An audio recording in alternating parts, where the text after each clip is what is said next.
Based on phone records like this, is law enforcement able to go back and look at a subject's location data? Oftentimes, yes. And in this case, were these phone records used to determine Jason Chen's location on or around the week of November 22nd, 23rd, 2022? They were. And were you in communication with Investigator Crawford during this time period? I was. Were you keeping him up to date on what you were doing? Absolutely. Did you let him know that you got the T-Mobile records back from T-Mobile?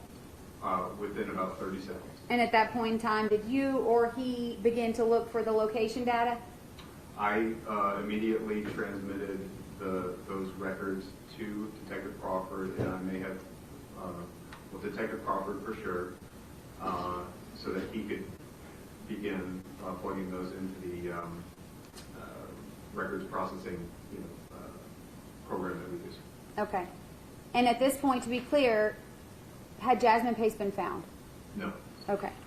And based on those records, did Investigator Crawford instruct you or others to head towards a certain location? We began to formulate a plan, yes, at that point, based on what he saw in those records. Based on what he saw in those phone records, at some point, and I'll let you explain this to the jury, did you end up on Suck Creek Road? Yes, ma'am. Can you explain that process to the jury, that day, and who you were with? Yes, ma'am. So when Detective Crawford and I believe Detective Jason Gunn also may have been working on this, when we plugged the phone records into CellHawk, which is the program that we commonly use for plotting location data and et cetera,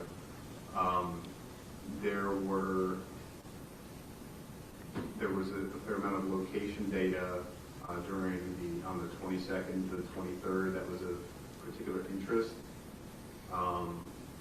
I recall that the timing advance records, which are more precise, showed that Jason Chen's device traveled along Suck Creek Road on, I believe, on the 23rd, during the afternoon, perhaps in the evening. I believe there were maybe two visits that showed up at two different times during that day along Suck Creek Road, in between, I think it's Signal Mountain Boulevard and Prentice Cooper on that stretch there, which parallels the river. We found that to be of interest, and we thought that that would be a good place to search for Jasmine Pace. Because his phone records showed that he had possibly been in that area. That's correct. Mr. Chen. That's correct. Are you familiar with Suck Creek Road? Not very familiar, but I'm familiar having been out there a couple of times, including on the date that we responded and found the space. Who all went towards the direction of Suck Creek Road on this day? So there were fugitive investigators that were assisting. I know Detective Seach, Detectives Jason Gunn, Joel Gunn, Detective Cottrell, Detective King. I don't recall all the others, but I was with Detective King, Detective Cottrell, Jason Gunn, and Joel Gunn when we began our search initially. And explain to me what you did when you turned down Suck Creek Road. So after turning off of Signal Mountain Boulevard, I recall there's a large concrete plant. If you're traveling out Suck Creek Road in the direction of Prentice Cooper, there's a large concrete plant on the right-hand side. After passing that, we stopped at the first gravel pull-off area, which is on the side of the road in between the roadway and the river. So we stopped at the very first likely or logical stopping point for a vehicle, and we thought we would start our search there and work our way down Suck Creek Road. And what'd you do then? We got out of our cars. Again, the detectives, both Gunn brothers, Detective Cottrell, Detective King, and I got out of our cars. We parked in that gravel parking area of the pull-off, and I recall seeing a deer carcass on one section of that pull-off area, and I would say within 30 seconds, certainly within 1 minute of our stopping and getting out of our cars, Detective Cottrell and Detective Joel Gunn drew all of our attention to a suitcase that was hung up in the brush partway down the slope. Can you describe for the jury the topography there between Suck Creek Road and the riverbank where the suitcase is located? So the pull-off is, sort of maybe sort of a crescent. It sort of, it starts, it's narrow and then widens a little bit and then it narrows again as it, towards the road. It's less than, I would say it's certainly less than 50 feet wide. And where the gravel stops and the road drops off, the ground drops off towards the river, it's a sharp drop. I would, as I recall, 10, 15 feet above the river level, I would say, something like that. So we were standing on this, on the ground probably about 10 or 15 feet above the river level, and that steep drop off, it's not 90 degrees, and it was covered in sort of low brush, weeds and things, maybe kudzu, I'm not sure. Is that? Sure, yeah, thank you. And then when you get to the bottom of that slope, are you directly in the Tennessee River, or is there a beach area? What is that like down there? Well, there was it looked like maybe the river was lower than it would be at other times of the year or at other times of the season. So there was some sort of, I guess you could call it a beach, some dirt and sandy, rocky area at the base where just before the river. Okay, and when you all noticed the suitcase, what did you proceed to do? Well, we talked about it first as, all the detectives who were there. We talked about what to do. I think all of us felt there was a very good chance that we had found Jasmine Pace. But the suitcase was closed and we didn't know what was inside. So rather than assuming and calling all the cavalry and finding that there was nothing of interest or value to the investigation inside, we decided to photograph the suitcase in place because I had disposable gloves in my pocket. I put those on and I pulled the suitcase up. I was able to reach down and pull the suitcase up to the level area where we were standing. And Detective Jason Gunn documented that with video in case what we found in the suitcase was of evidentiary value. After that, I unzipped the suitcase to see what was inside. You want me to keep going? Why don't you go ahead and keep going? In my experience, both on patrol and investigations, I have often found discarded items, discarded suitcases, and things like that. I have seen animals disposed of in suitcases and things like that. And so I didn't want to assume anything. We didn't want to assume anything. So when I unzipped the suitcase and saw a black trash bag inside, I was not able to identify the contents of that trash bag. So because I had gloves on, I placed my hand on various parts of that trash bag and its contents, and I could feel what was consistent with a human head, shoulders, and a torso. And at that point, we were certain that we found Jasmine Pace, but certainly that we had found a body. So at that point, did you back off and call others? At that point, we did not touch the suitcase or its contents anymore. We notified supervision, we notified our crime scene unit, and we notified the Hamilton County Medical Examiner. And we secured that scene until they arrived. Did the Hamilton County Medical Examiner come to that scene? Yes, ma'am. Were you present when he was there? I was.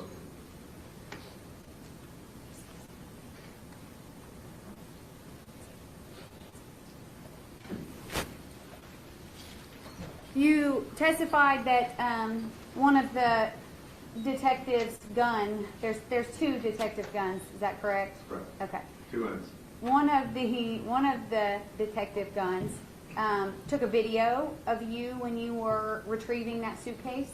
Yes, ma'am. Do you recall about how heavy that suitcase was? It took some effort to pull it up, so it wasn't beyond my ability, but it was heavy enough. It was substantial. Okay, and have you seen that video since that video was taken? Yes, ma'am, I have. Have you seen the suitcase?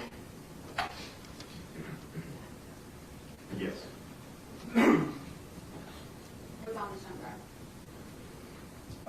If I recall, that is video that Detective Jason Gunn took when we were checking that suitcase, pulling it up and checking it. Are you depicted in this video? Yes, ma'am. And is it an accurate representation of what happened on that day in November 2022? Yes. Okay. Your Honor, I'd ask that this be state's next exhibit. 137. Detective Oakley, I'm going to show you this video on the screen behind you.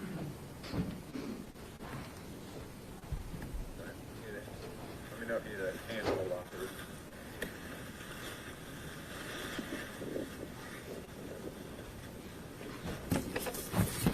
That looks new. Yep, it does. Sir, that's you. Yes, ma'am.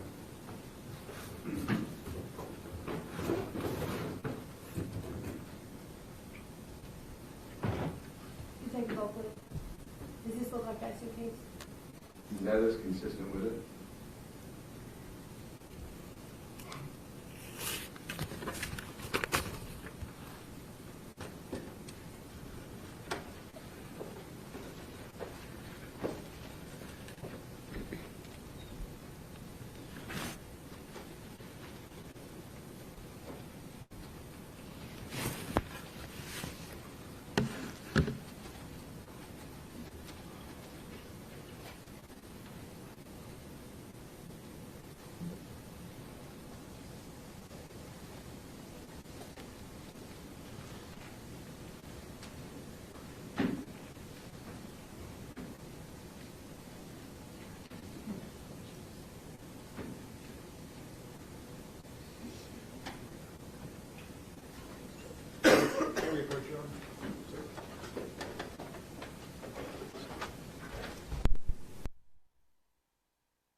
recognize those photos? Yes, ma'am. And Detective Oakley, you testified that you in fact opened the suitcase, didn't you? I did. To where you could see the entire contents, correct? That's correct. And that is when you reached down to feel what was inside of the black packages, the back package. That's correct. Okay. Your Honor, I'd ask that you please do it 6 next to it. Yes, I'll go ahead and say that so we don't lose it. Yes. Thank you, ma'am. All right, what's that number, Your Honor?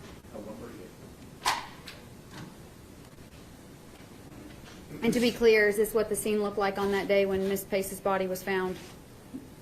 Yes. Okay. The photos that you Yes. just looked at.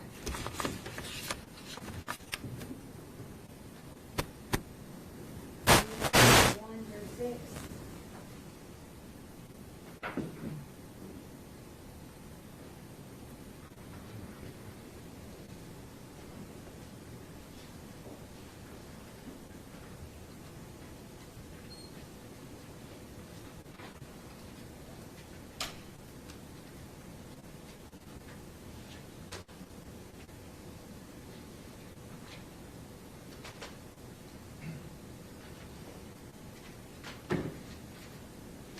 All right, I'm going to show you photo, it's been labeled 138-1. If you'll turn around. Given what you've already testified to, can you just again explain to the jury where we are standing in this photo? This is taken from the gravel pull-off area inside of 1600 block. And the drop-off that I described is just beyond that suitcase. Was this photo taken before you had pulled the suitcase out of there or after? That photo was taken after the pull up the bank.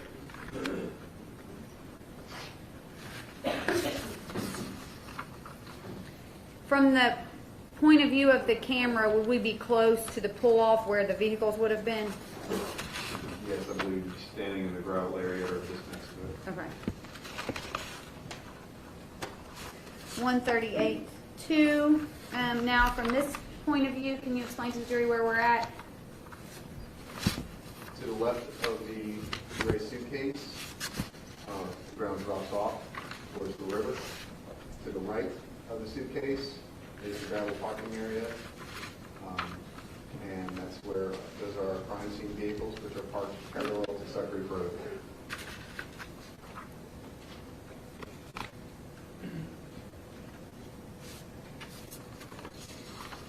Is this another view similar to 138-1, but this is 138-3, just another view of that suitcase next to the Tennessee River?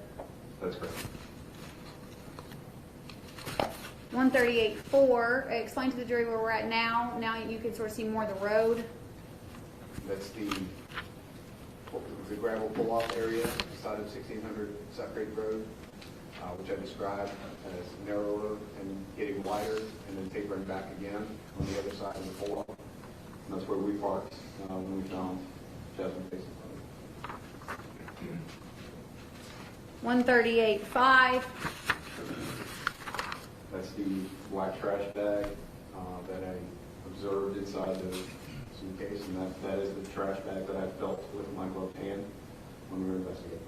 And this is how it appeared when you opened the suitcase up. That's correct. And 138-6.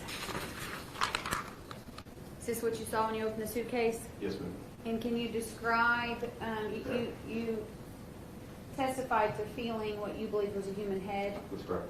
Can you, based on your memory, which I know this was 2 years ago, can you let the jury know where you felt what you believed was the shoulders or a human head? Yeah, I remember it very well. The left side of the photo is, that side is closer to the river. The right side is closer to the roadway where we parked our vehicles. And I used my right hand to touch the right side of this trash bag, and that is where I felt the head and the shoulders here in the bottom right-hand corner. the shoulders and torso. Would this be the area you're talking about? Yes, ma'am. Okay.